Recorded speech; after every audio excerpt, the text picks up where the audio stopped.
So this morning, I was woken up at about 8:30 by screaming kids and a dog barking and the looming reality that I had to do my taxes today and a whole bunch of other stuff that I didn't want to do.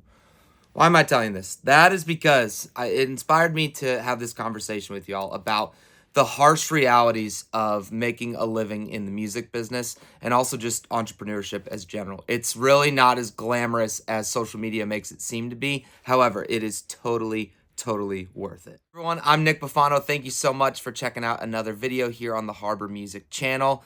Today, I want to just sort of give you an overview of what sort of things I deal with on a day-to-day basis trying to sustain a career in the music industry. And I don't mean this to make this video about me, but I'm hoping that some of these insights and some of these realities will really kind of change the perception that people have on making a living and being your own boss, because it's very difficult. So yeah, let's get into it. Now, Nick, why are you showing us the outside of your studio? Well, that's because you guys should know my studio is a converted garage. It's right there. My house is right there. My kids play right there, and my barks all the time. So, like, I don't have much separation between work and home life. Now, I actually have grown to enjoy that and to love that, but it does make things very difficult because I am, like, when I'm in the studio, I'm just so focused on what I have to do, but I also have this like constant reality that I need to be a good father and a good husband. It's not like I can, go somewhere, work, kind of mentally check into that, and then come back and do this. There's this combination of family and this balance that you have to figure out. The other reason I'm showing you here is because there's a table saw sitting right over there, and there's a bunch of wood scraps sitting over there. And that's because I have to do all the construction around here because I cannot afford to pay someone to construct my studio. Now, I want to make it very clear, I'm not complaining about these things, but it's like if something needs to get done in the studio, I've got to take 3 days off to figure out the construction side of it, to get some dudes around here to help me frame up some walls or hang drywall or hang insulation. And it really is a labor of love, but it takes time and it takes effort and it takes a community. All right, y'all, let's have a bit of it shouldn't be, but let's have a bit of an uncomfortable conversation about money. Because whether you have a good relationship with money or a poor one, or, whatever your thing may be, it is important to talk about and to really understand, if you're considering pursuing this type of work, the realities of that. See, I worked in real estate before this and was making more than a comfortable living doing that. So when I decided to go full-time making music and pursuing other things, I knew that it was going to be a bit of a challenge. Now, I have the type of personality where, like, I'm going to get it done. I'm going to figure it out. I won't be beaten. I'll go take a job anywhere in order to provide for my family. And that mentality is really important because I know that my family's not going to go hungry. And I also know that my mortgage is going to get paid every month. I will do whatever it takes to do that. However, day in and day out, that is not easy on your mental health, especially if you are a provider in your family, or you just got to sustain yourself. The reality is this. You ready? I took a significant pay cut to do this. And when I mean significant, like truly, it was very strenuous on our family.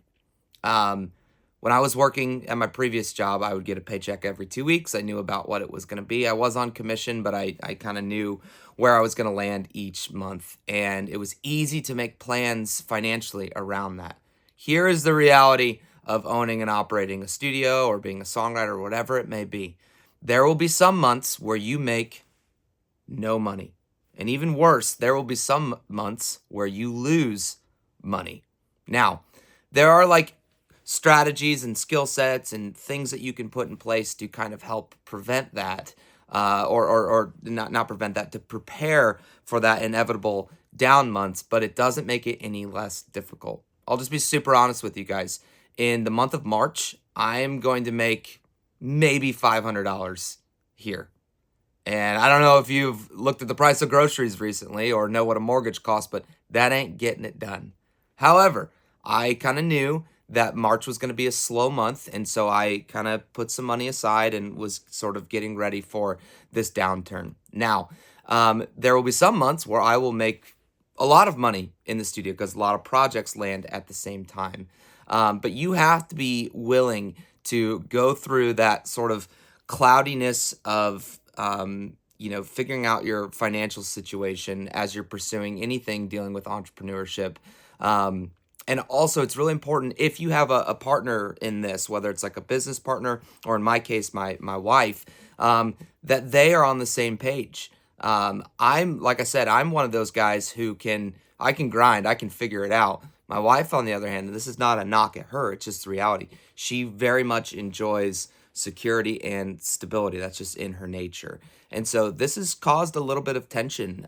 She trusts me so deeply, which is an amazing thing. I hope you find that in a spouse someday. But we've had some really hard conversations about, man, is this the right thing? Is this what we're supposed to be doing? And sometimes I walk away from those conversations going, am I doing the right thing?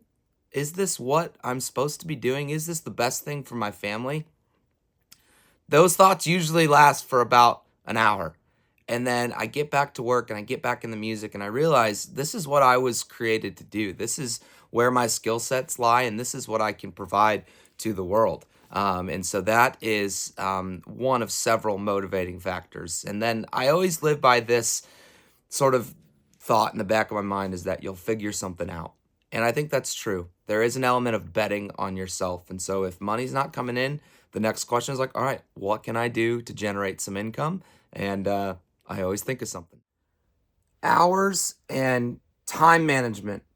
Goodness, I wish someone would have had a conversation with me about this when I was much, much younger because I didn't understand the importance of learning how to do it. Some people are just naturally good at it, and some people are terrible at it. And here's what I believe is that anyone can learn how to do it. If you're a person who's prone to procrastination or you have ADHD or whatever, there are things that you can put in place that will help alleviate some of that. And as an entrepreneur, as someone who is quote unquote my own boss, like there's this romanticized version of that, oh, I can kind of work whenever I want. But you know what I found is that if I don't place myself on a schedule, I am way less productive. And honestly, things don't get done.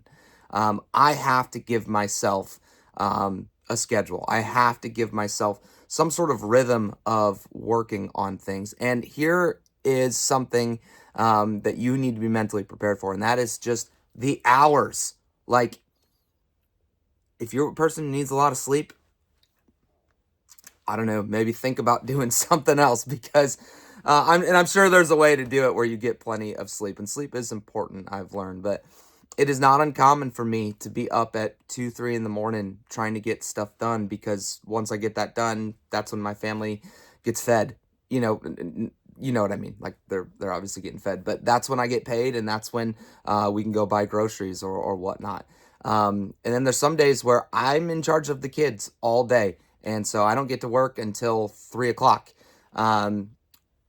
Also, just the frequency of hours, right? Like some weeks it's 15 hours, some weeks it's like 100.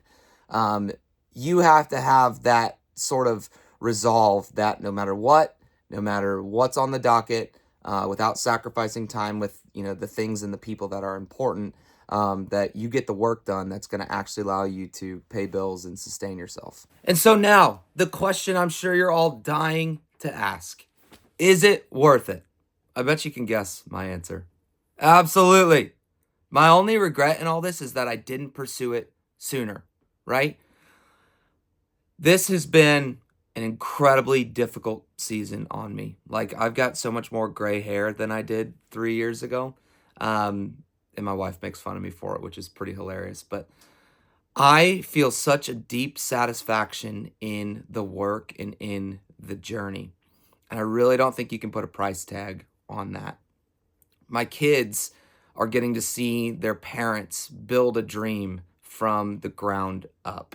I'm getting to do something where every day I actually feel like I'm putting my heart and soul into something. And even the mundane moments where things are a little not great, there's still always like a shining light at the end of the tunnel that this is leading to more music, more songs, more of me being able to do what I know I'm supposed to do. So it does take some soul searching. So if this video is meant to speak to that person who's considering this, what I would tell you is this.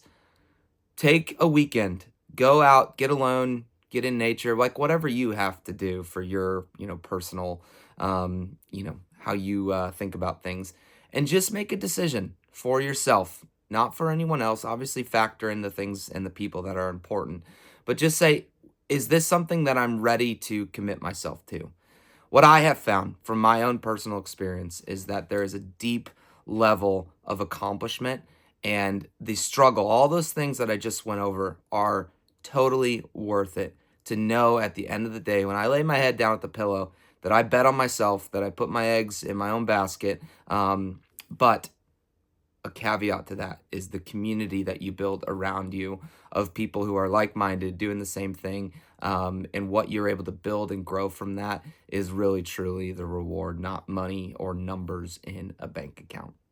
I hope this was helpful. At the very least, I hope I said something that just inspires you to consider, taking a leap, really jumping off the cliff and seeing what's on the other side. Because my 31 years of living, I have found that there's a lot of beautiful things on the other side of that jump. Thank you so much for watching. Please like and subscribe. We'll bring you more videos here in the near future. Until then, make something with some soul. Do good work.